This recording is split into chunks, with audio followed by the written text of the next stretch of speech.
I'm Alex. And I'm Teddy. And I'm Spencer. And we are The Button Mappers. Hey, the Button Mappers.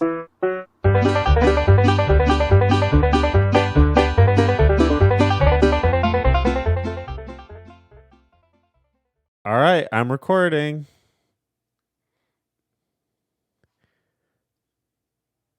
Excellent. Yes. Damn it. I was trying to be silent.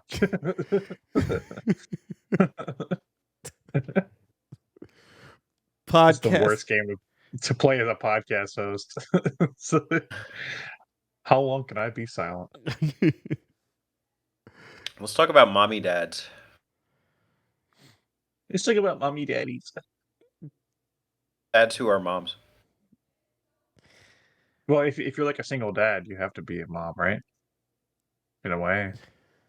Do single dads breastfeed their babies? Some of them do. Okay. If you microcosm. if you have been breastfed by a single dad, we're gonna leave the number for a therapist in the description below. I suspect utilize it. I suspect there's a few Maps and Mittens who may have been breastfed by their dad, just based on the comments they leave. Just throwing that out. Make a video response. Yeah. Make a video response on if you were breastfed by your dad. Yeah. We'd love to know. Share your experience in the comments below. So what do you want? That's what I was thinking. Hey, so we got a hell of a show today. We're talking about the fathers of RPGs, because it is RPG month. RPG map out coming soon. And this is airing like right after Mother's Day, right? Yes. So really, we're talking about the fathers of RPGs. And fathers are basically just mothers. Well, mine is a play on that. So I thought ahead. Big brain Spencer. Big brain. So I'm ready. But we have Teddy here, who's now everybody we have to bear with Teddy today because he's suffering from a little cough going on, but hopefully. I'm glad you switched it from deal to bear, because that's like totally changed the tone. I know, fucking deal. I know, it sounded. I was playing it in my head, like, oh, that sounds really mean, because I didn't notice. But I do want to warn that we don't have a cough button because we're not rich. So Teddy will try his best not to explode our eardrums. I'm suppressing it right now. And then, of course, have you ever actually like been in like a classroom or something and like had to suppress a cough, and like it's the worst feeling ever? Or like at like a funeral, and you have to cough, and it's like your face gets all red, your veins are like sticking out, and you're like, the worst feeling. I've had to suppress insane laughter during a wedding. Oh, real short story. It was a wedding at our zoo, at the Arizona Zoo, which was were the gorillas cool. getting married? The gorillas were getting married. It was romantic. But no, they got married at the zoo. But the thing is, like, there was still a zoo going on. Like you could still go in and be there. We were just still like zoo walking around. Yeah, the zoo was walking around. There were giraffes passing by. But some kid who had to have been like 6 years old was pushing their baby brother or sister, whatever, in a stroller. And there was like a slant, and then they lost control of it, and then the stroller like went loose and then spun and then smashed forward onto the ground. And I just heard the kid go, "Oh no!" and then the baby going, "Ah!" And it was all during the wedding, and I'm sitting in the back cracking up.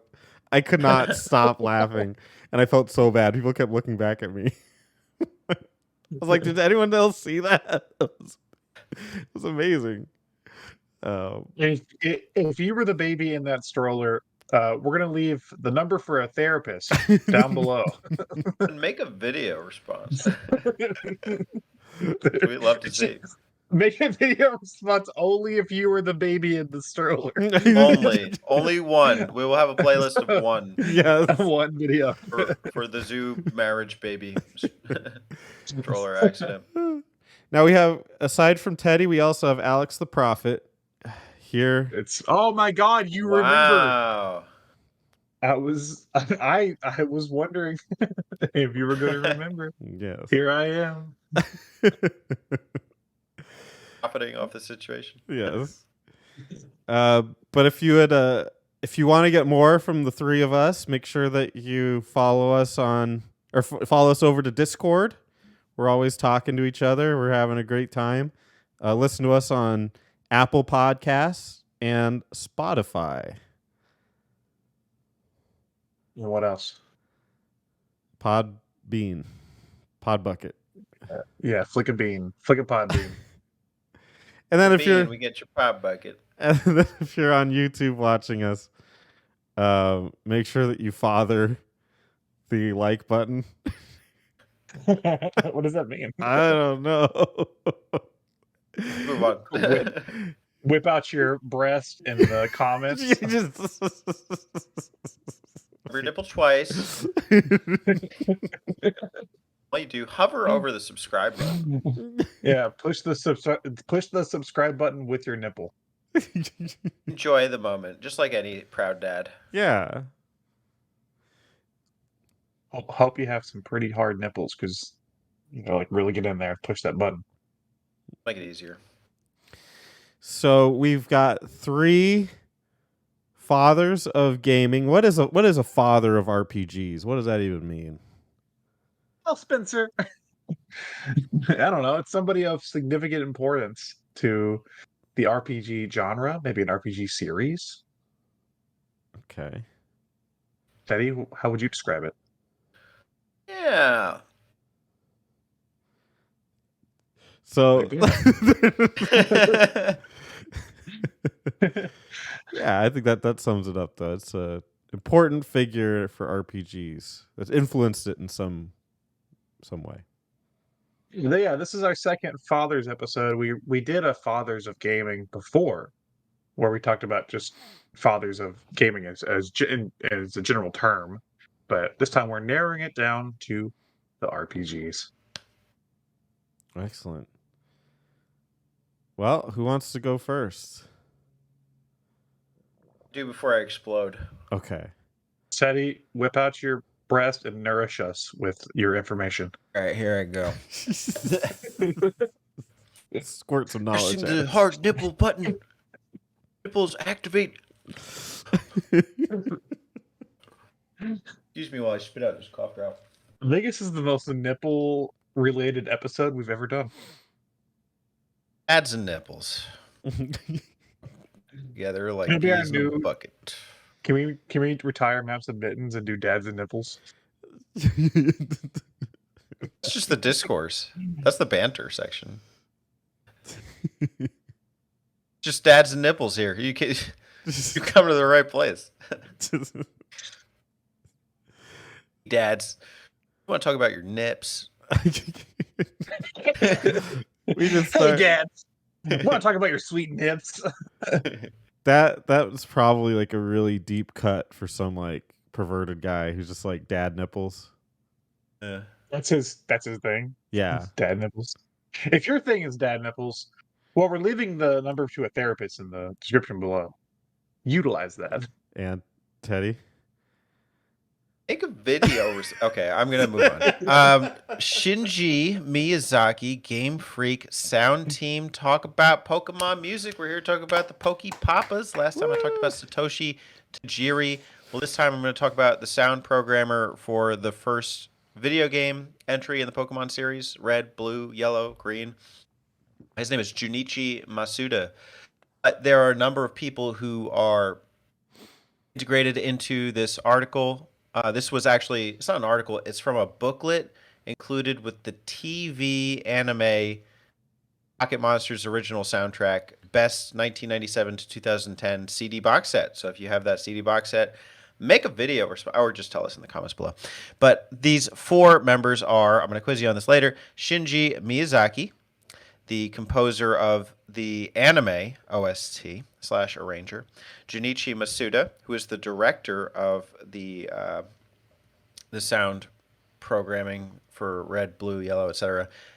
He's also a director as early as Gen 3 of the whole game of Ruby, Sapphire, Emerald. Go Ichinose, who is the sound leader of the game series, Pokémon Monsters, and Hitomi Sato, don't know, sound staff member of the game series Pocket Monsters. So in the discussion, they talk about a number of things like the musical roots of the Pokemon sound team. So Masuda's part, he's talking about how in third and fourth grade, he had like soundtracks to movies that he really liked. A couple, I guess, Japanese ones or some. I don't know what these are. Maybe you guys know. The Bridge on the River Kwai actually sounds Chinese now that I'm hearing it. And Ben Hur. And the thing that stuck out to me was that at that time he listened to them and tried emulating them with his recorder. So at that time, you could see that like he's got these musical roots. He's very interested in like replicating music. And to my understanding, the best way to learn an instrument is to think about your favorite songs and try and just replicate them and just have fun that way. So this guy's a musician. After that, he gets into techno in like fifth or sixth grade, so on and so forth. He had a radio cassette player. I thought this was funny. He was the only kid in school that listened to rock and Western music. And at one point in high school, he was part of a brass band and liked Marilyn Manson and Slipknot. But Go Ichinose says his taste in music is reflected in the battle tracks. Clearly. In the case of the anime, a menu is written beforehand to fit scenes and characters. How are they produced in the case of the games? The interviewer asks. So what's interesting is with the anime, they make the music before the scenes. But with the games, they're saying they let the people in charge of the sound actually play the game and then produce the tunes. So they'll be like playing Pokemon and then thinking, how would I make a song that fits this? And I have one example here. It's a scene where you walk through a city. We produce thinking how the main character feels. Also in the game, the timing of the scene changes is entirely up to the player. That's why the tunes always loop. If we think at this moment, I'd like to build up excitement and add figures somewhere, chances are the player doesn't switch scenes during that moment.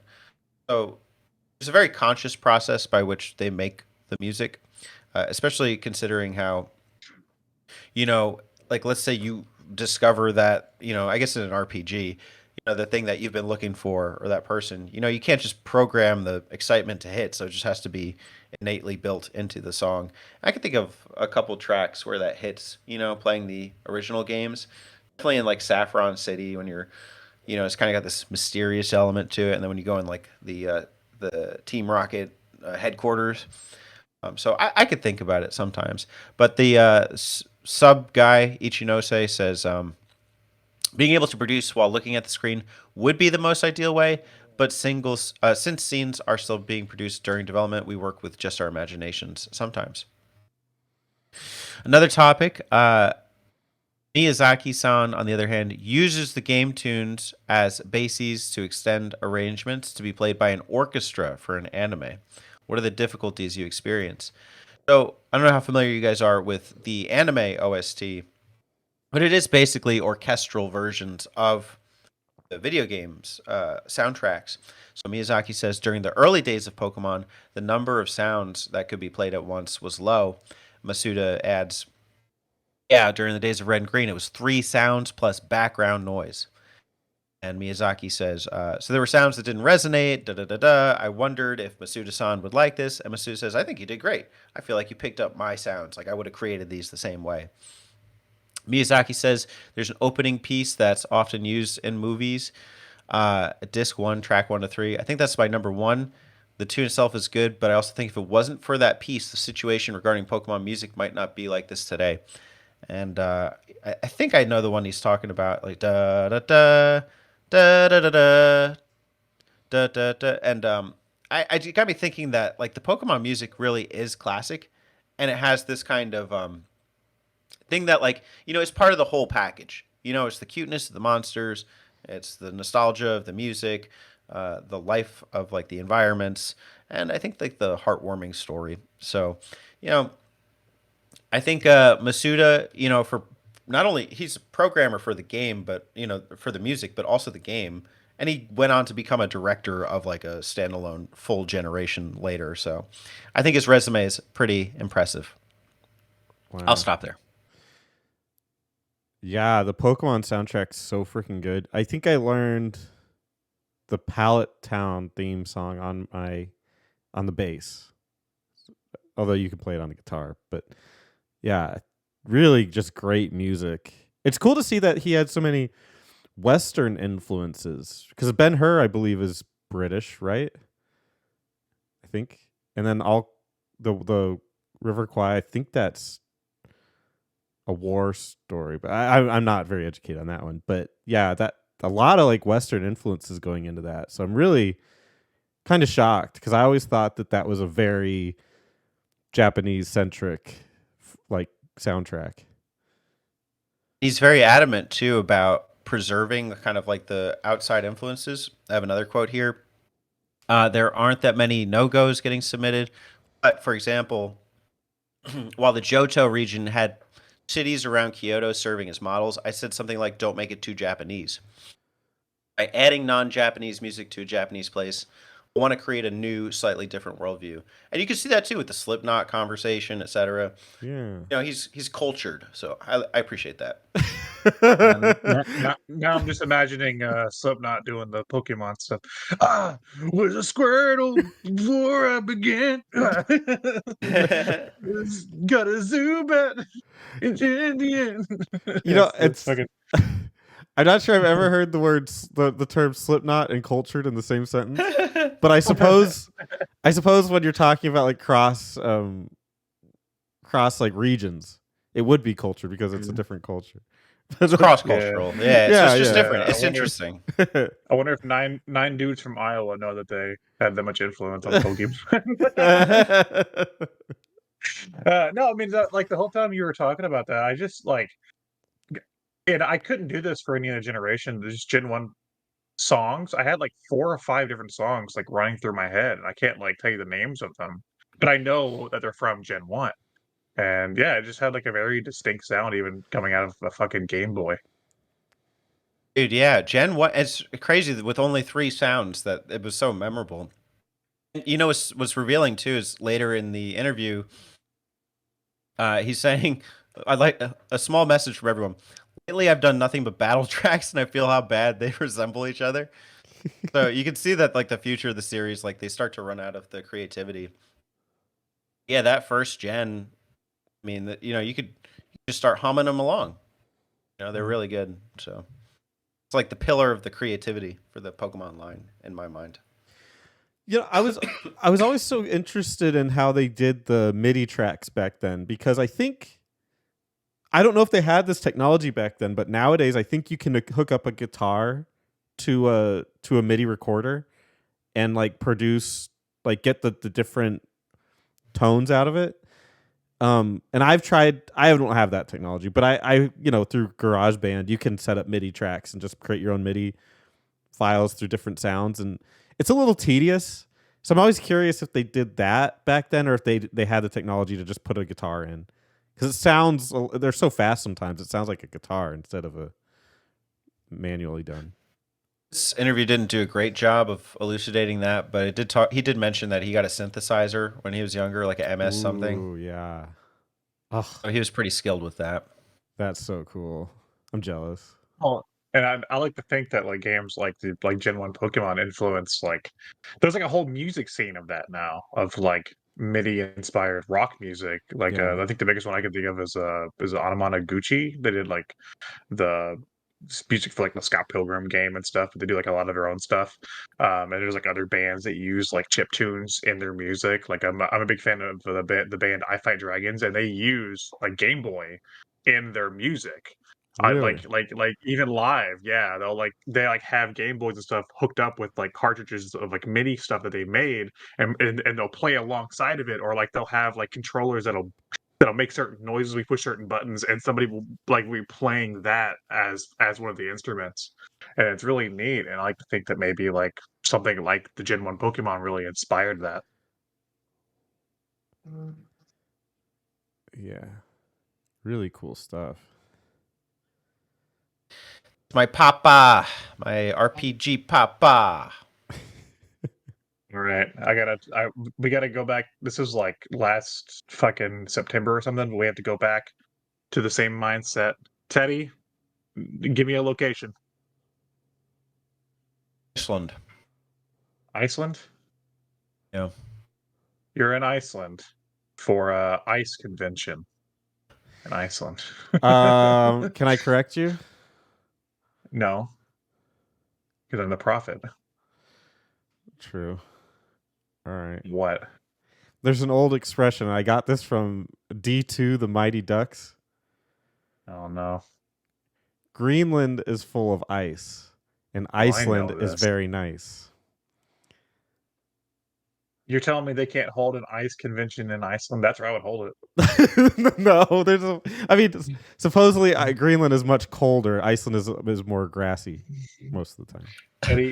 Teddy, you're in Iceland for an ice convention. The only one. And you, while admiring an ice sculpture of, I don't know, fucking, name a Pokemon. Name a random Pokemon. Elder. A Shelder ice sculpture. You meet, what's his name again? Oh, Junichi Masuda. Yeah, that. You meet Junichi Masuda, and you could ask him one question. What would it be? Ooh. Make a video response. That's actually kind of genius. We could get him to make a video response to us. Oh. Do our segment on him. Things we got right and wrong. Yeah.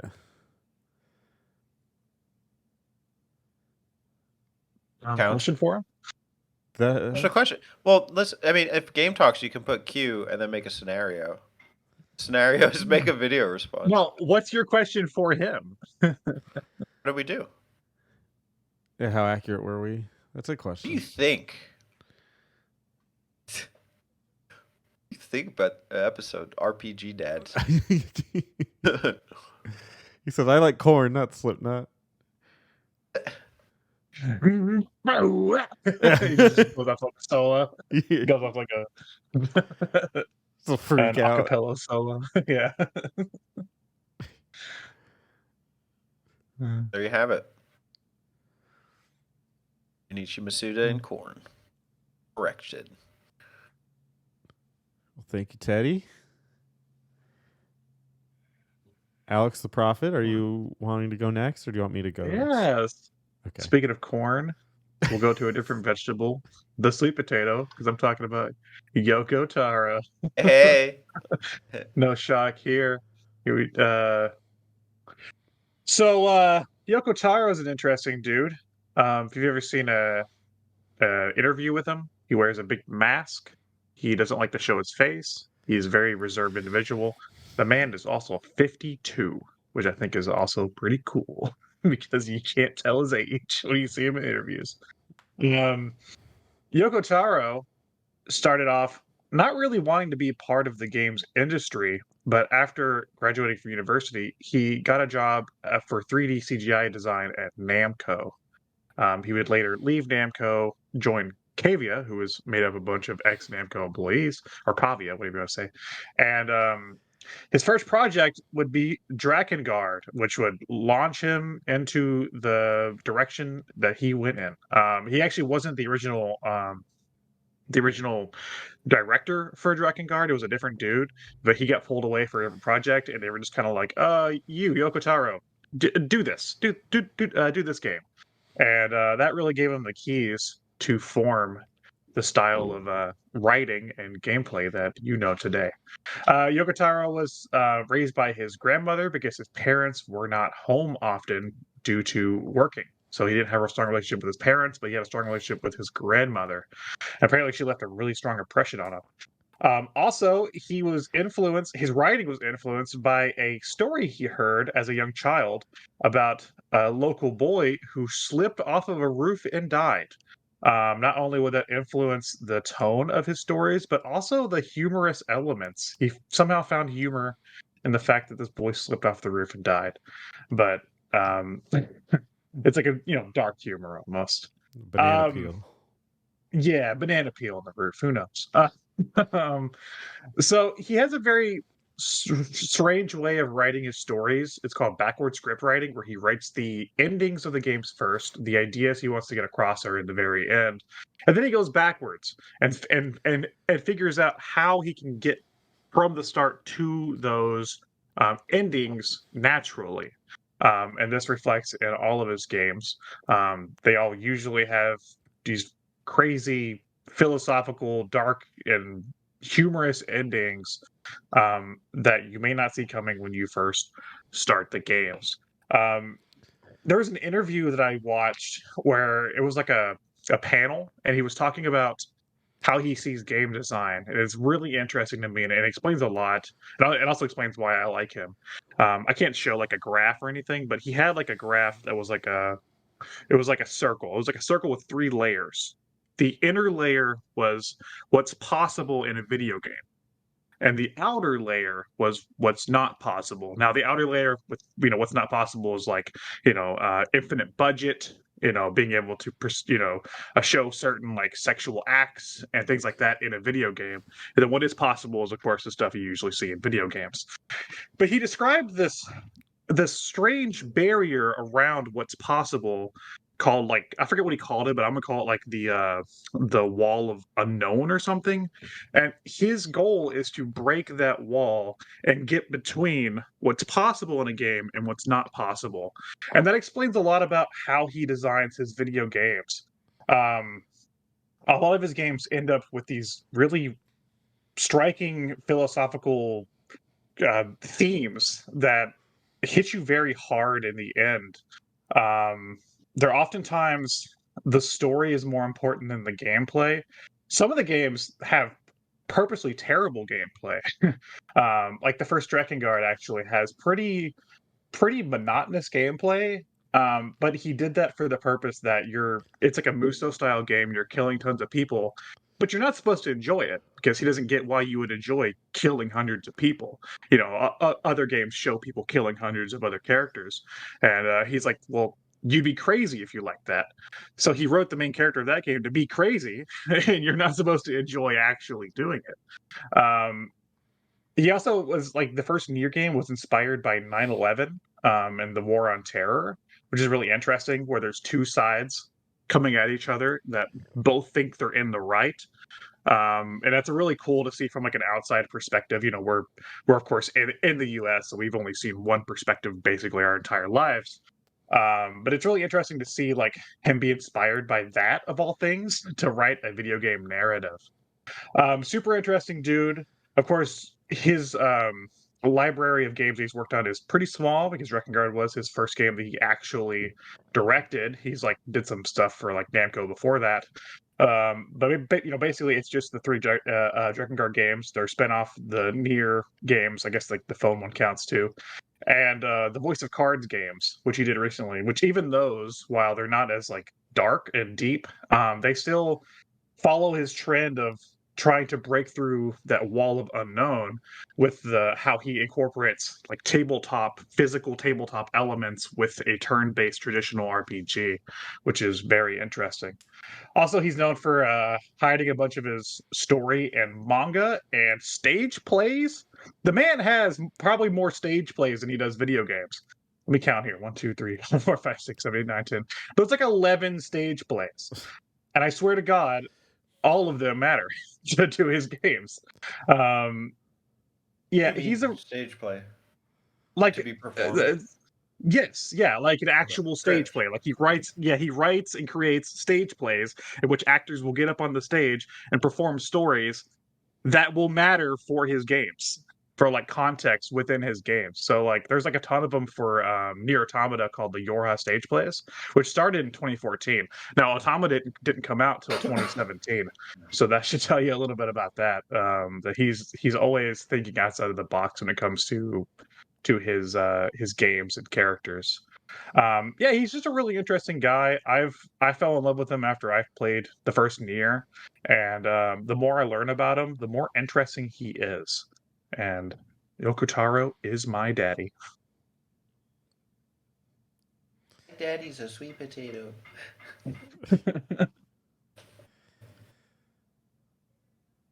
What do you think his best game is to this point? Yeah. That's tough because like my favorite one is the first Nier, of course. I talk about it all the time.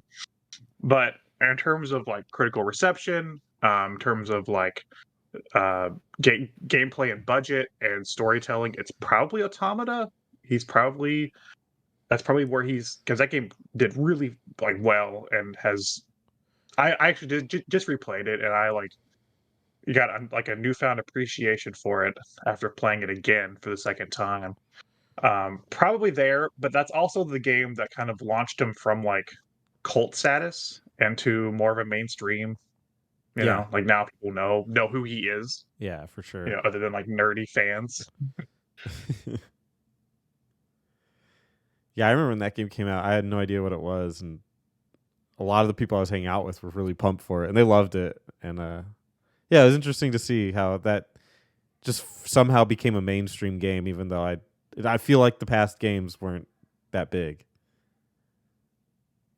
I think Absolutely not. maybe him grouping with whatever what's the studio? Platinum. I think that probably was a good call to get that crowd. Yeah. To launch him forward. He sounds like a very conscious writer, like as far as like writing games. Backwards planning is something like I understand. With my professional background, I don't think it's probably not exclusive to him, but I think it's just something he uses to his advantage. I know it's not exclusive to him. I think it's unique for the games industry, maybe for a lot of his perspective. It's probably more for it's unique in that he's doing it towards the ends of the fourth wall breaking, because that's his idea in mind. So I guess that's where my like question comes in is like, do you feel like he ever tried to break the fourth wall and like messed up, or not like messed up, but like went too far, or like some along those lines? Because I feel like when you're like trying, that's your approach, that's your mentality, you would come across that point where you're getting dangerously close. I'm not saying it as a means of like messed up, but like it's like you start to question it. You know what I'm saying? I don't think so. The closest he's come is the two Nier games, and both of those games have elements in the very end, which I guess I'll talk about for a second. Spoilers for people that want to play through those games entirely. So the first game, you actually have a choice near like one of the fourth ending where you sacrifice yourself, and when you sacrifice yourself as a character, it's not also just the character sacrificing himself, it's you sacrificing your game. Everything you slowly watch as everything in your inventory, everything in your stats, everything you've done, collected all the quests, get erased. Your save file gets erased. You've given yourself up, and that breaks the fourth wall, but it's super impactful. And there's also one for Nier Automata in the end where you have a choice to also do the same sort of thing, but to help a random stranger, to help a random player in their game. Which is also super impactful and unique. So while he comes close, I don't think it's ever like, because when you think of fourth wall breaking, you think of like the finger wagging, like this is a video game, ha ha ha ha, like that sort of fourth wall break where he's like directly, I guess addressing the audience. It never gets that far, but it does get far enough to where the game uses mechanics that are generally not used in a video game, like erasing your save file to progress a narrative in a very impactful way. Okay, so it's not about like the ideas being like where he's pushing the bound, like I guess the content ideas. It's not like he's talking about like difficult topics or something. It's more about he is. He totally is. But your premise that you're like that in your suggestion, Yeah. it's like it's a mechanical sense of like, oh, you have to be It able to usually is a sacrifice mechanical everything. sense. He does touch upon dark topics as well, but it's never in like a untasteful way. Um, it's never like, I don't know, like I'm trying to think how to phrase this. I don't know. I just think it's like even when he does something that's like in the first Nier game where like you find out you've been killing human souls, and like you find out that like the small ones you kill have been kids and they drop school books and you didn't know that the entire game. Even then, it's still done in like a tasteful way to where like the game wants you to feel bad about it. Like, haha, you killed kids. It's like, oh man, like you might actually be the bad guy here. And you didn't know it, you know. So that's sort of the framing for a lot of the stories as well. Is like even when it goes too far, it's never distasteful with how it does it.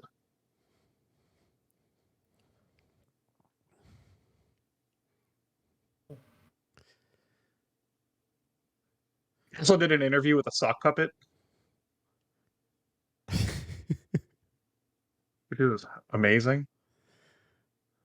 Do you guys ever like? You guys, I mean, I'm sure you know, but like how oftentimes like the funniest people are like the most depressed people, you know? That's that tends to be like the thing with like comedians. Like look at like Robin Williams, right? It's like usually I don't, like that's like your brain coping with depression is to like force the opposite to happen, right? Is humor.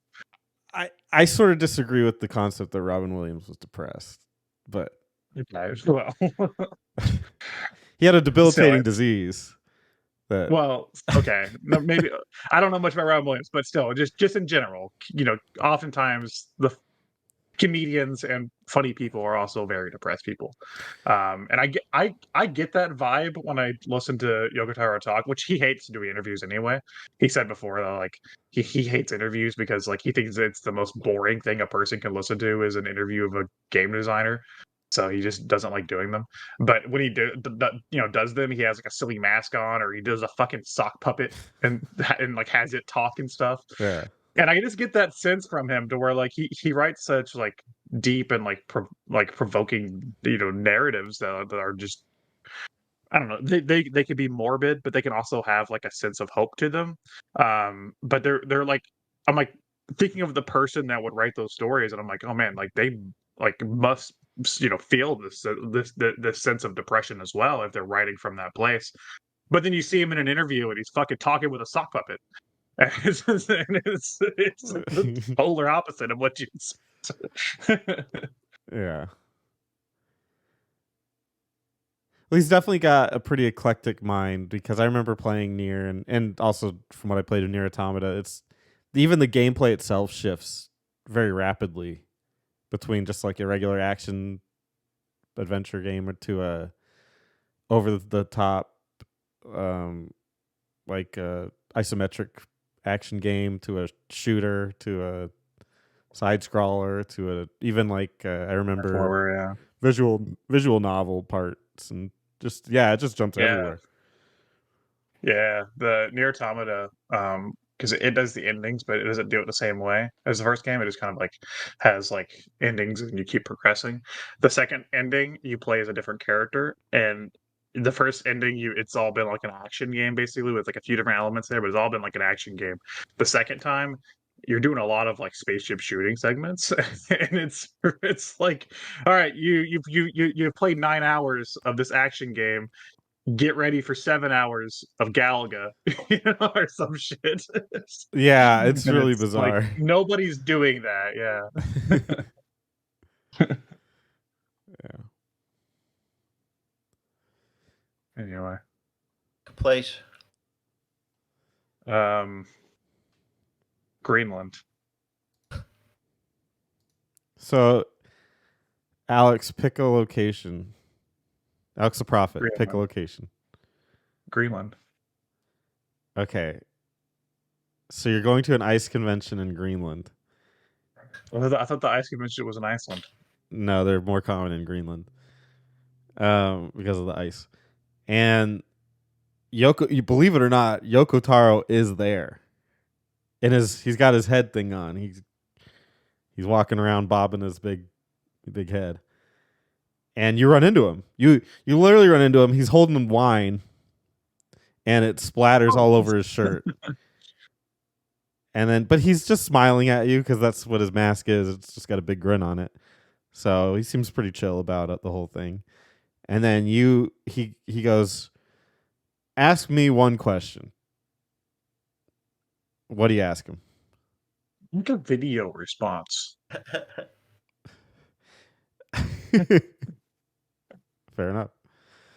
No, I will probably on like a serious note, I would probably ask him where his line is, if he's always trying to push himself outside of that, like you know, like the graph I was talking about with like the barrier of like the unknown, like where his line would be, like what would be too far for him. That'd probably be what I would ask him.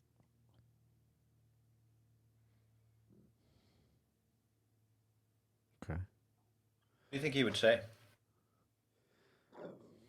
Not sure, because I don't think we've seen him we've seen him reach a level of success now from his storytelling, but I don't think we've seen him reach that point yet to where he's like, I've done it. Like I can't go any further than this. You know, because I feel like once he does reach that point, that's probably when he'll exit the games industry, because he's known for like when studios are like, okay, here's a game and you're gonna do it this way. He's like, well, I'm just not gonna do it then. So yeah, I feel like whenever he does reach that point, he will just walk away.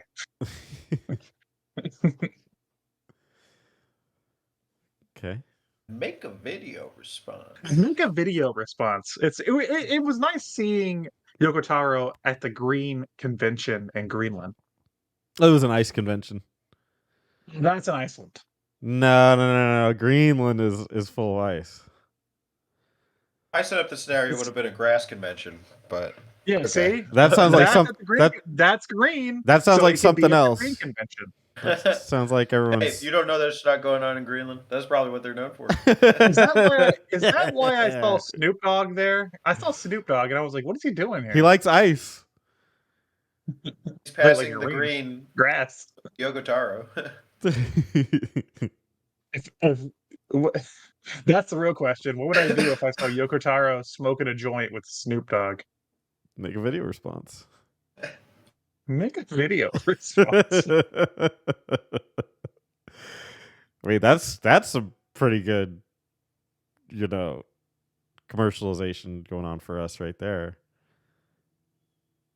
Yoko Taro and Snoop Dogg. I see the subscriber Video numbers. response. Could you imagine Yeah, Yoko like, one of his- Taro and Snoop Dogg passing green. Yeah, could you imagine one of his games, no. but instead of like the instead of like the opera inspired like haunting soundtrack, it's fucking Snoop Dogg One of those doing beats. the soundtrack. Yeah. Who's down the street with Yoko Taro? Up in the joint. This is big That's the head. wheel. Yeah. We got Slipknot, we got Snoop Dogg. Spencer, play us out. All right. Well, in honor of Mother's Day, I figured I would celebrate the creator of Mother. And that is none other than. You big brain Spencer, you done it again. Let's look at me go. You've been thinking about this ever since you've been a Mother fan. Yeah. Ever since you've been a mother. Ever since, yeah. Well, Mother, yeah. I mean, when I breastfeed my children, I'm always thinking about playing Mother. Their dad's nibs. Tell me all about Reggie Fils-Aimé. No. We're talking about Shigesato Itoi. I'll get through the boring stuff real quick. He was born on November 10th, 1948. He was a heavy smoker until he quit in 2002. Married to actress Kanako Higuchi since 1993. And he has asthma. There's some cool details about him. As, Maybe he should stop smoking. Glad he rock. stopped, I guess. But anyway, he is a Japanese copywriter, essayist, lyricist, game designer, and actor. He is the editor-in-chief of a website called Almost Daily Itoi newspaper. Best known outside of Japan for his work on the Earthbound/Mother series. During the 80s, he established his profession in copywriting and then co-authored a collection of short stories called Let's Meet in a Dream. He branched into writing essays, lyrics, and in 1989, around there, he created a company called Ape Inc. Sorry. And the first game was Mother, which was an RPG inspired by Dragon Quest. I thought you say Pink Floyd. Although, Mother, do you think they'll drop the ball? I do have an interesting thing about that. It's clearly inspired to me by Dragon Quest, but according to Itoi himself, he says, it wasn't an influence, but the game that had the biggest impact on me was definitely Dragon Quest III. But since it's become clear to me that our approach to making games is different, that impact has somewhat cooled. For me, I'm trying to create an experience that, while being a game, is like a movie. So, Mother, of course, stars Nin 10. He's a boy, and it's supposed to mimic a modern day setting instead of a past setting. And it's really cool. He wrote, I went through a period where, or no, let me get to this one. The title Mother has various meanings. Bozen means mothership, which is probably the closest. RPGs in a medieval Europe setting are definitely flourishing these days, but I don't know anything about medieval Europe, and I suspect no one else does either. If you want to know the truth, it seems that everyone just bases their ideas off famous works like The Lord of the Rings. So it's a pretty harsh words from Itoi about people making RPGs at the time. Just like no one knows what they're doing, so I'm just gonna make a modern day one. And yeah, it's his goal. His goal to make just a modern day RPG, where you enjoyed the characters and got to name them yourself. And he said it was really inspired by a trip he took to Chicago, and he was just admired all the buildings and how the people lived in the setting there. But he says that the main character isn't necessarily American or whatever. He says just whatever you feel is appropriate for you. So he says in Japan, people probably just think of him as a Japanese guy, and here they probably think of him as that. So really cool stuff from him. He's just such a kind of like Yoko Taro. He's done a lot of things often before. In this case, he did a lot of it before becoming a video game developer. So it was really weird because a lot of people didn't think that he could just jump into video game development and actually create anything, because he was more of a text guy. He was more like he wrote stuff, and he even did some voiceover work. And what I thought, I'm not a big Japanese guy, but I'm pretty sure this is a pretty big deal.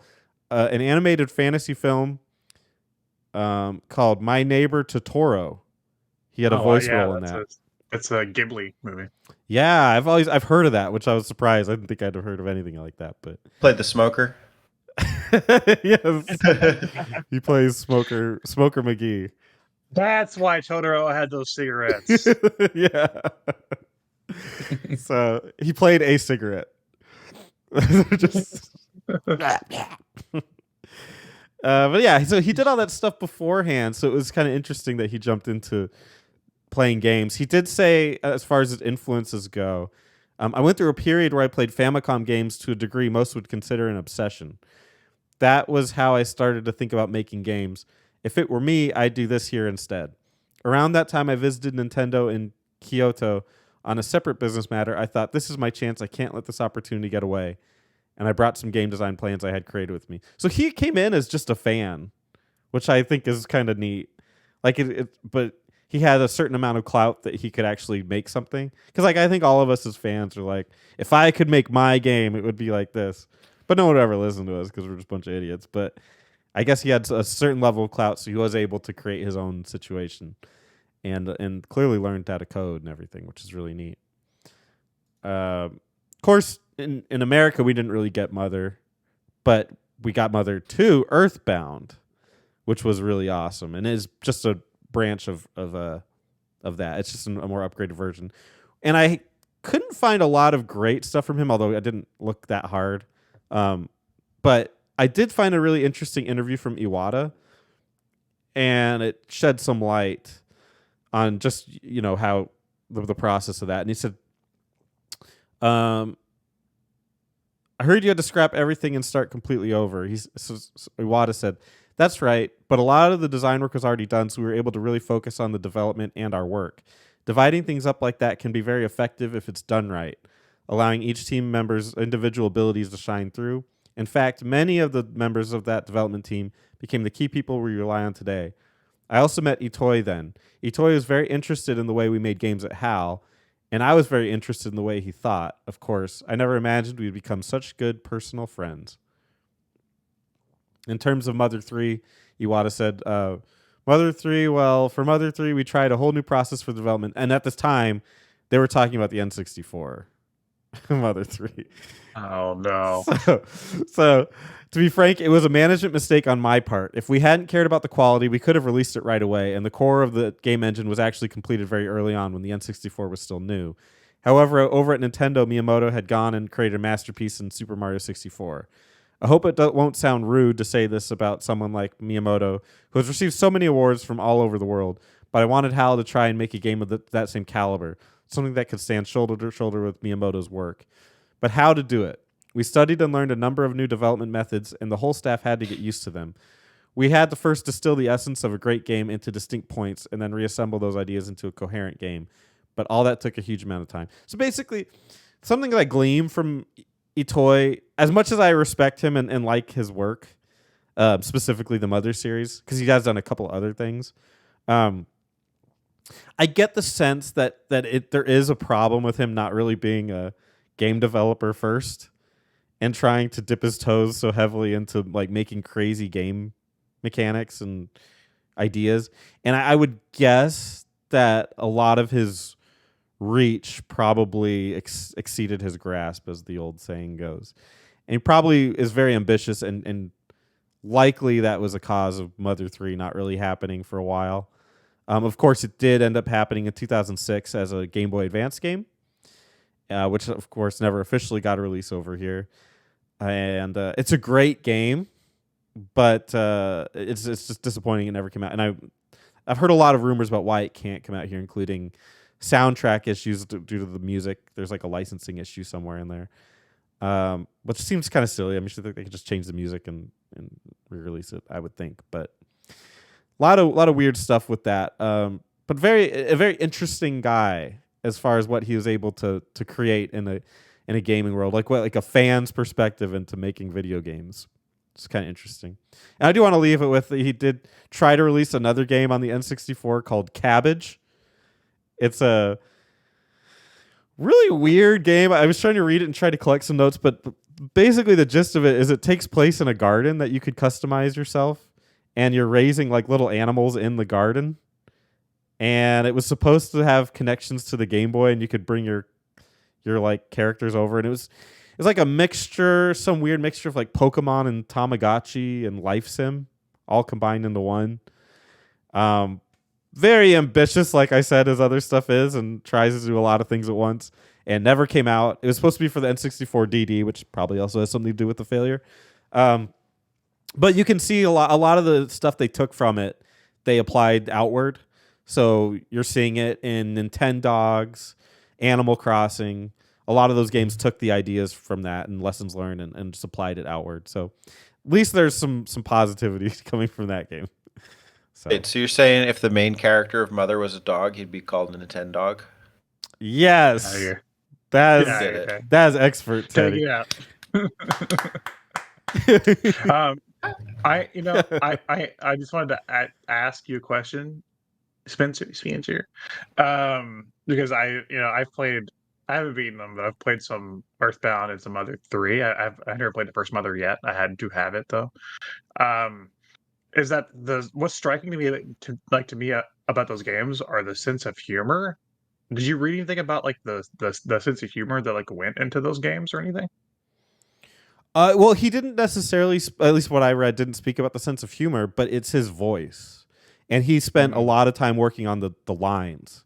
He said he was tired of, at the time. Now this has changed. This is probably because of him, but this is he at the time he was complaining that the characters were so flat. Like when you go to a town and they'd be like, the king is Spencer freeze. evil. Oh, did I freeze? I hope not. Did I freeze? Did somebody cast Blizzard? Oh, I still have you Company. guys. Did Spencer go to Iceland? Am I still frozen? No. There you are. Oh, okay. It's okay on my end. It's not frozen at all. So I don't know. We're okay. Did you freeze on me hacking a loogie? No. You guys are all in perfect motion. Oh, I could do it. so you heard those terrible things I said about you. Yeah. I heard those, Alex the Prophet. I won't forget. Oh no. But yeah, they Teddy, come on. Gotcha. Oh, That's for... I don't know. Continue. it's for the ASMR. Pokemon Lugia. But yeah, he was tired of hearing the same dialogue from townspeople, and they would just say like the king is bad or the there's a key under the rug or something. And so he wanted them to have multiple things they could say, or even you could interact with them to say. I think one of the early interactions in Mother 2 Earthbound, really clever, is you go to a thing like a guy's house, and you just talk to the door, and he says, famous Beatles song, blank blank blank today. Do you know the answer? And it's a yes or no question. Of course, if you say yes, it's yesterday. But it's just like clever things like that sprinkled throughout the game. It's like really cool dialogue with his stuff. And I think too, on top of that, there's like a whole push that says Earthbound inspired. Like it's almost like a genre of RPG called Earthbound inspired, where the point is to be kooky. But I think that really misses the point on Earthbound. Earthbound is way more than that. Like at first it seems that way, but as you play it, there's a very deep and dark thing in the background of it. There's just a lot more thought that goes into it than just being kooky. So I get a little irritated when I see like Earthbound inspired. It's just some goofy ass game. So I think with the coding thing, to my understanding, a lot of people came into Nintendo without the technical skills. Like I was even reading with the music guys, they would ask first, like, can you play us some music? Okay, cool. And then they teach them the programming stuff later. But I could understand how long term, if it's not working out, like that might not be a thing. But you think they'd make a space for him in the company if they really valued him? No. yeah, he's kind of an outcast almost. He doesn't really have any projects or anything. He doesn't do anything. Maybe he doesn't want to. I don't know. I guess that would be a good question. That's what I would ask him if I were to meet up with him at a... Hey, don't ask it. Oh, okay. Yeah, that's just like to me. That's just like I hear stories about like Japanese video game culture a lot, and it's like always like they seem to respect, but they almost don't. I don't. They almost don't respect their developers a lot of the time. Where it's like, oh, you made one of the greatest, most inspiring games of all time. Well, fuck you. But what have you done lately? Yeah, exactly. Yeah, that seems to be like an ongoing thing where, we're like, well, man, they must be held in such high regard, and like a few are obviously, like you mentioned Miyamoto, like obviously he is like he's put in charge of like theme parks and movies and shit now, but like there's a lot of them that like from that era that made such important games, and it's like, well, fuck you. Yeah. Do you think though that that's an interesting niche that he tackled. Like I always think when we bring up the mother and the earth or the Shige Sato, Yeah, say it right? Shigesato Itoi. Shigesato Itoi.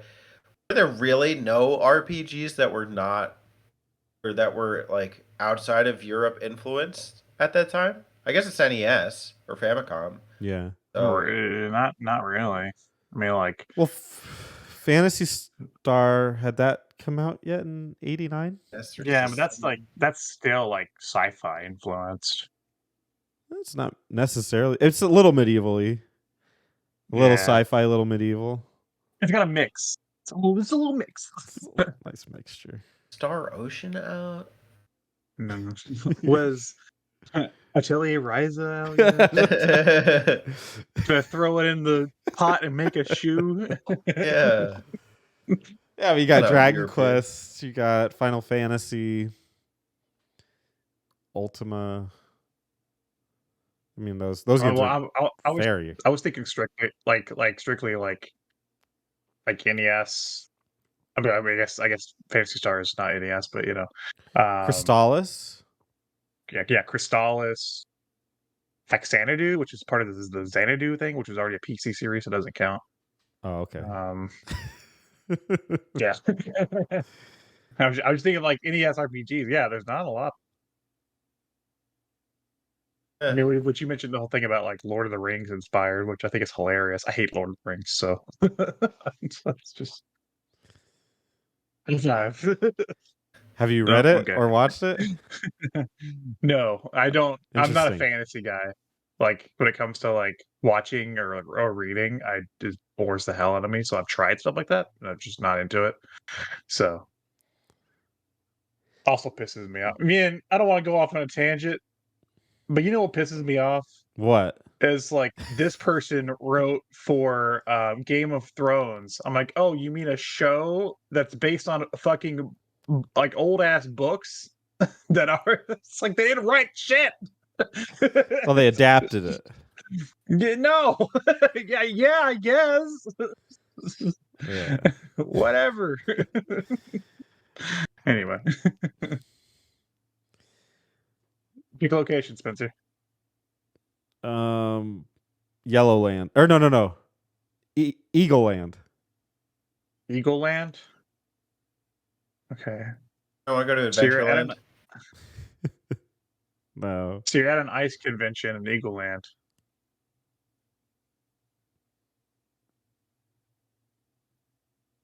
You come across. Hold on. What was his name? Yeah. Shigesato Itoi. Thank you, Shigesato Itoi. I knew Itoi. They couldn't get them the first one. And you see him. He's eating a nice drumstick, presumably from an eagle. They cooked it up. It's Chowing endangered. down on a little. Endangered species. He's not from America. He doesn't care. Oh, okay. That's good. He's just enjoying himself a nice drumstick. And you can ask him one question. What is it? Yeah, it would probably be, what is your status with Nintendo? Like, can you release Mother 3 somehow? Like, what's the reason you can't? And can we work around it somehow? Do you think their relationship could be summed up in a Taylor Swift breakup song? Yes. I think it was. What was it? Yeah, Trouble. Is that a Taylor Swift song? Yeah. Well, I don't know if it's called Trouble, but I know that's the chorus, so I'm guessing it probably is. Do it for us. Let me look at the lyrics. That might bring When the you said melody Trouble, back. I was thinking Cage the Elephant. Like, trouble on my left, trouble on my right. Something every night. Yeah, that's I know that one. You know that song? Dude, Oh, Cage the you've Elephant heard fucking it. rules. He just Yeah. Trouble kinda- on my left, kinda trouble butchered on it. my right. You gotta get some Cage the Elephant, man. It goes, I knew you were trouble when you walked in. It's a shame on me now. Flew to places I'd never been. Go, ow! Ooh! Trouble, really good. trouble. If you just heard Spencer sing Taylor Swift, well, we left the number to a therapist in the description below. He also Utilize forgot to tell Shigesato Itoi one thing. Yeah, Make you a forgot. video response. Yeah. It's called I Knew You Were Trouble. Not just trouble, but Yeah. same thing. But yeah, I would tell him to make a video response about Mother 3. Yeah, I mean, you mentioned it. I've always wondered. It's like the music thing for that game is the issue, right? But like, just fucking change it. I'll do it. I'll sing some songs. Okay, we'll get Alex Yeah. to fix the music problem. Yeah. There you go. Okay, he literally just stole that. another song from another company. But it's their song from they own it, so I can't steal it. You do it It's going backwards. back into their. No. I could do it in editing. Bup, bup, bup, bup, bup. My brain can't even process it. Yeah. There you have it. Do that one backwards.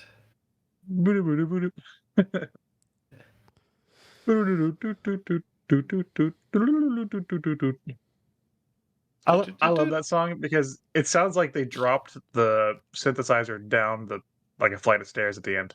It's like Yeah, it's like if you could hear like somebody just smashing downstairs. Bum, bum, bum, bum, bum, bum.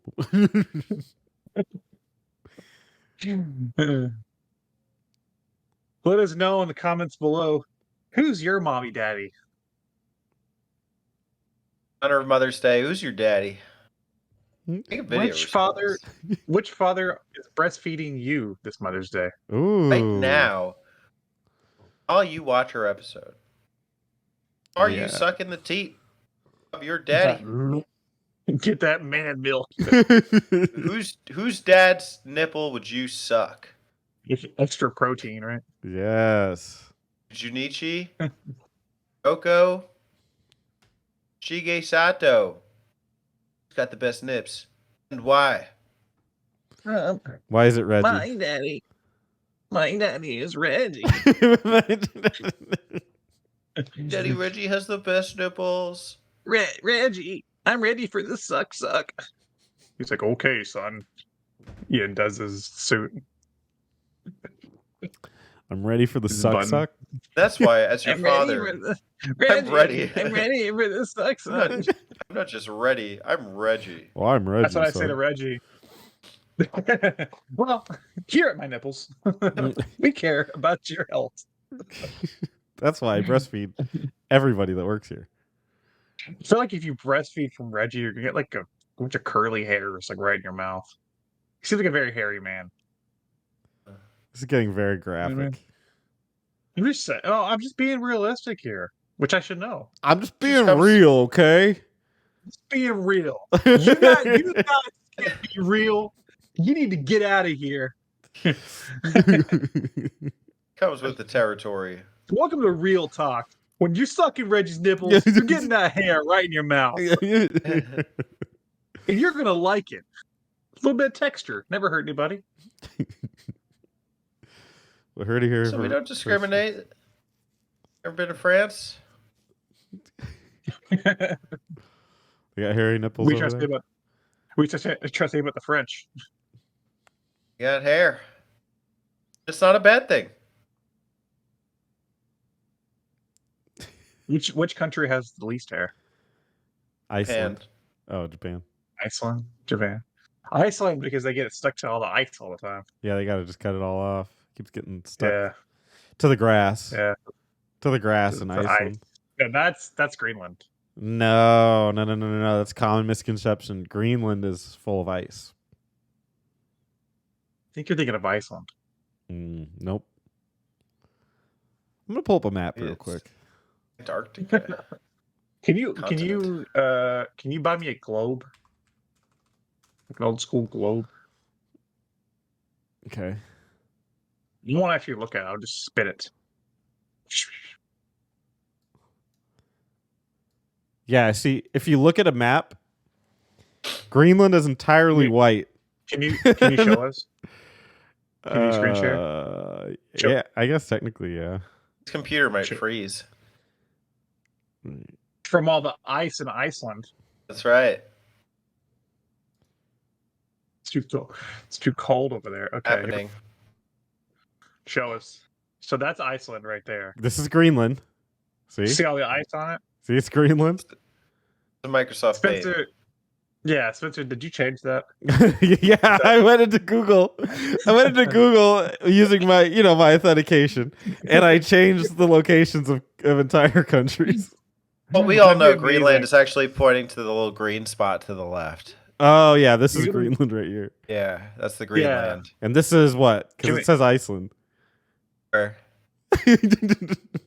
Oh, it's pointing to the white territory. Oh, okay, that makes sense. Can we go to Norway? Yeah, here we go. Like, yeah. Here we are. Pretty green. That should be Greenland. Can you go to Japan? Yeah, let's find some locations in Japan. Here we go. And the hairy nipples. Can't. There's no Reggie's hair. not there anymore. There's no hair in Japan. Do you think when Reggie would visit Nintendo, he would Japan, he would be so hairy. By contrast, yeah. They'd be like, who would? Whoa. Reggie. That is so hairy. Yeah, so hairy. He's like, I know. Look, I know, I understand. I know. Nintendo, we could use more Reggie. hairy nipples. That's why I come ready. I wish Reggie had Kratos' voice. I know. Boy. Boy. Miyamoto. Moto, you're gonna Here suck at on these nipples. Nintendo. Do you think he nurtured Miyamoto? Yeah. Vice versa. I don't know. You know, there had to have been like a business trip where they were like in a hotel room or something, right? I think he wants to believe he did. And Miyamoto's like, man, I just really need some protein right now. Yeah. You know, and then Reggie's like, bro, I got you. Whips it out. Protein. Whips out the titty. Yeah. If it was cyclical. It's... Where you going, Spence? Yeah, where are we going, Spencer? Spencer, where are we going? Spencer, back to Iceland? Well, Greenland is full of ice, and Iceland is very nice. All right. Reverse question. Where's the hairiest country? Ooh, probably Cuba. Arizona. Why? Because they shuffle? Yeah, because the Cuban shuffle. Actually, it's probably where it's probably wherever Reggie is right now. He just ups like whenever he travels, whatever country he's in. It's there. That's the hairiest country at the moment. Because normally he's probably a Washington guy, right? Yeah, I think that is. Oh, is it New York? He's been here recently. Yeah, but I think Redmond is where the Nintendo was, so I know he was there for a while at least. And then I think they moved their office, but I think it was Redmond. Middle Jesus is around here. He seems like he waxes, though. Did I find? Can you find Middle Jesus? Zoom in, find Middle Jesus. Yeah, he's right.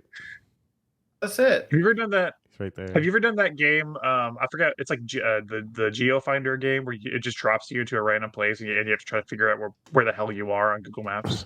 I've watched people do it. It's pretty impressive. It's hilarious. I couldn't do it. We could do it together. Well, you have to go to the game. It's like an actual thing. Let's find the second hairiest country. Here's a picture. Spencer, load up GeoFinder. We'll do it. We'll give it a try. George Finder. We're here to find George. Is it Moby? No, that can't be. Yeah, maybe. No. Geodude. We're gonna find Geodude today. GeoGuessr. GeoGuessr. That's what it is. Okay, ready? Play for free. Gotta sign up for shit. Continue with Is my Geodude. shit here? Let me undo this real quick. I don't know if things are gonna pop up. Yeah. You don't want to show us your info? You don't want to show us your very personal info, Spencer? No. He's got to log in. Video response. All right. He's Personal info. actually using Steve Jobs' own account at Apple, and they don't know yet. I think this is kind of cheating, but I think they get the first one's a gimme. But Well, anyway, you gotta go back to the. Where's the stream? Say Statue of Liberty. yeah, it's the Eiffel Tower. This one's so easy, though. Look at the trees are perfectly cut in squares. It's kind of cool. They're actually pointing on the map where it is. Yeah. Why? Okay, let's do next one. Next mission. Oh, okay. Here we go. It says we're in New York. Oh, we have to How does it show? we have to pin where we are in New York.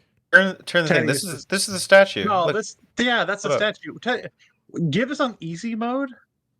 Maybe it starts out easy, It's then on- it gets harder and harder. Oh, okay. Say, is this on baby mode? Teddy basically lives right in there. He lives. In the statue. I'm recording there right now. Yeah, he's up in the statue at the tip top of the statue. If he looks out, he's right there. I'm in the Statue of Liberty skirt. See me waving. Hi. It's Ellis Island, right? Yeah. Yeah. Where is it? You got to go in between a little bit in like the river section. In Scroll here? in. Yeah, scroll in. Maybe go on the right side. Just what a New Yorker I am. That's too far. You should go like I would place it right in the kind of where the cursor is right now. What is that island right there? Rikers? Yeah. Don't put it by Rikers.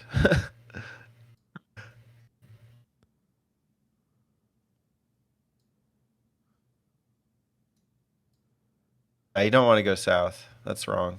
It's got to be by Manhattan. Or just plop it right in the middle there. In like Wait, where's Manhattan? Manhattan's to the left. It's too far. Do you see everything that island that's on the bottom? That's Long Island. So that's Brooklyn and Queens. So it's not going to be there. But I'm pretty sure that Statue of Liberty would be what people see as they sail in, either up the river or in the coast, in like the Gulf here. I couldn't tell you which. Maybe go from down there. I don't know. Just put it somewhere, Spencer. No, that's Brooklyn, Queens. No. Like it's up here somewhere? It's either going to be in the like kind of where you are or to the right somewhere, but we need to pick. So not Rikers. No. I would put it to the right of Rikers though. Just to be Oh, safe. so like in here? Yeah, sure, why not? Okay. Like there? Drop it. Drop it like it's hot. Snoop Dogg connection. How far are we? Oh. I went It with was- my gut. It was on the other side. Yeah. All right, next mission. Kentucky. Ooh. Here we are. See some. Yeah, can you move forward a little bit? Can you like move? Well, no, like walk. Like use the arrow.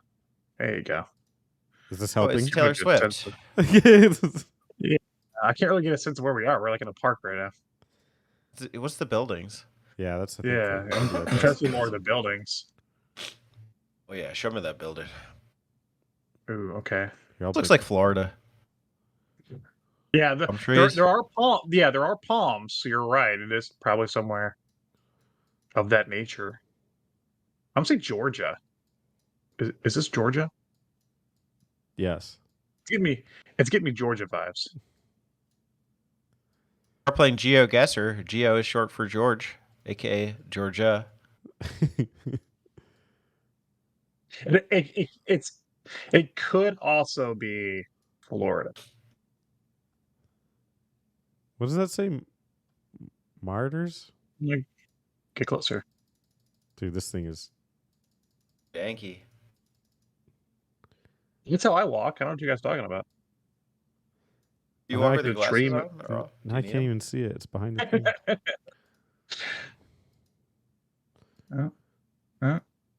The vision is slowly going. Yeah. Hooters. Oh. Hooters. Oh, this is Florida. Harders. Oh, okay. Never mind. I thought Flarders? it was Hooters. Harders. What's Harders? Is it Hooters? It's Hooters. Okay. Yeah, I have no idea. A couple Hooters right here. Woo. I'm still going with Georgia. That's my gut feeling. Okay. You're going with Georgia. Are you still going with Florida? Oh, Florida. All right, we'll put it right Put it in here. between. Yeah. Nope. It's Australia. We What was got the it. giveaway? All right, one more? Oh, that was the tutorial. We Yeah. failed the tutorial. Damn, we suck. Was it like a famous fucking place in Australia? I don't know anything about Australia. Well, as an Australia master. Oh, okay. So this is definitely my. What's the language on the Okay. ground there? This Embler? is Kentucky. It's Kentucky. Video. I'm just kidding. Ooh. What is okay? Like Russian language or Arabic or It's something? either maybe like some sort of I don't know. I'm getting like in like India vibes. Kilometers per hour. It's EU. That's what's on the ground. Damn, dude, what's that restaurant? Grill or mouse? This is Hispanic. 8-digit Ooh, phone okay. number. Digit phone number. Where's sushi, though? Diariamente means you'll get diarrhea from eating here. Where measures in kilometers per hour? You want to say Spain, maybe? Yeah, Cuba? could be Spain. Move down the street a little bit. See if we can see more signs. Maybe we can get some more hints. Somebody left their bike just in the middle of the road. You see that? Yeah, Just walked all over it. truly Spanish behavior. Obviously, we're a ghost. It's the bus. Oh yeah, wait. Yeah, is there something on the? Oh, Policia. Yeah, Parana. definitely. Where's Parana? Ooh. Enema? Does that bus have writing on it? Go back to that bus. Where is it? The We saw- bus drove off. Behind us, the back the way we came. 20 seconds. There's more buses, though. No, to the okay. Oh shit. Oh shit. Oh, What's going on? oh, there's a sign over there though. There's a sign. Oh shit, we got 10 seconds. Guys, make a guess. Spain? I'm good with Spain. Damn, let's do Spain. Sure. Madrid. Oh, What was it? Sao Paulo. It's in South America. Okay. I love how this has become the GeoGuessr episode. I love this game. There's no way. I'm not even remotely know what this is. Yeah. Mafia. It's the mafia. Wait. What's that? Well, yeah. What's the writing on that truck right there? We see that a little more. Super, Super tequila. Super Pesula. But this says chalupa. So they have chalupas. It's New York. Okay.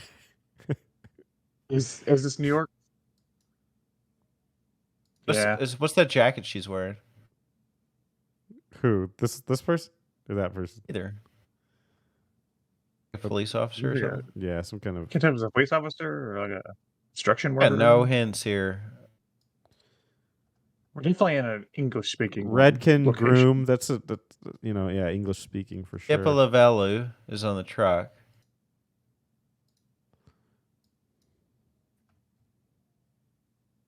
Trucks are a real giveaway. Open. Maybe we can ask them. See English.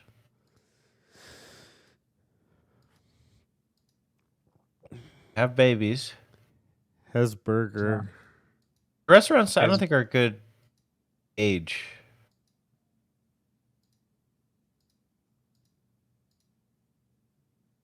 What's it? Oh, okay. What does the address say on the UPS box? Egypt. Damn it.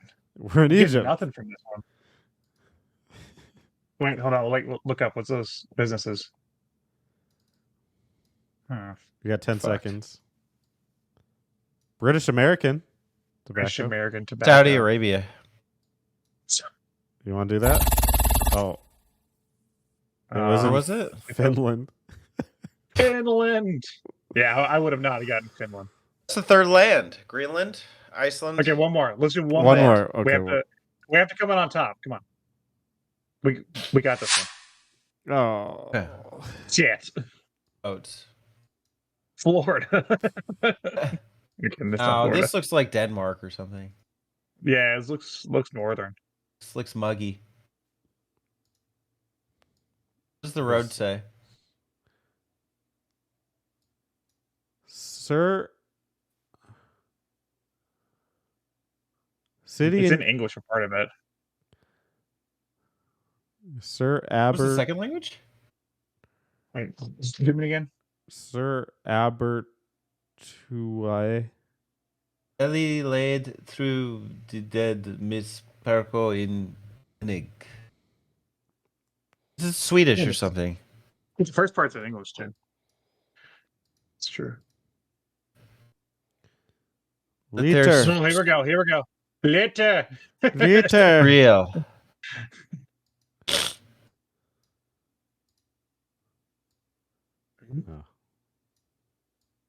Oh. Salt City? It's Abertawe. That's the second time I've seen that. Where's Abertawe? You're asking the wrong guys. Well, don't Google it. You're gonna cheat. Oh, I can't? Okay, well, it's No. No, it's Abertawe. Wherever That's Abertawe cheating. is. You don't Google anything. Well, Ask them. let's ask these girls. Oh. They were just... Oh, no, there they are. Come back. They're just getting further away somehow. It's Abertawe. That's my guess. It's Denmark? Sweden?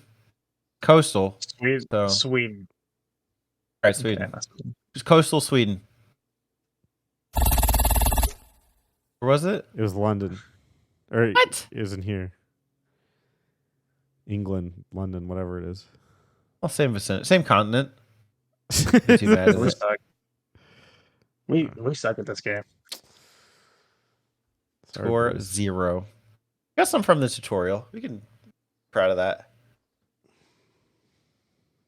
Well, you learned about mommy dads. And make a video response. Make a video response. Show us your dad's nipples. Make a playlist. Your dad's nipples. Mommy's, daddy's, nipples. It's for that one baby in the stroller at the wedding, the zoo. Hell yeah, dude. I'd love to hear Like from that five. baby. There's like 5 layers to that story.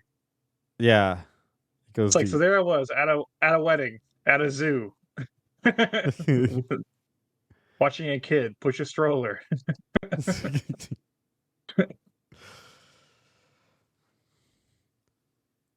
Yeah, I thought you were gonna say like the stroller like went crazy and like rolled down the hill, and the baby like flew into like the alligator den or something.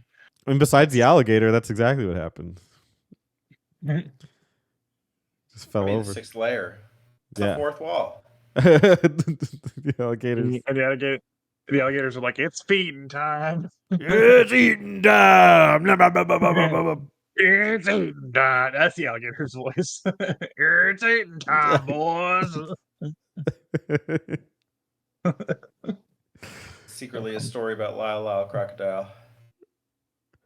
The whole time. More like Lyle. Pedophile. All right, end the show. Thank you. Come again. Hey y'all, don't forget to subscribe to them button mappers.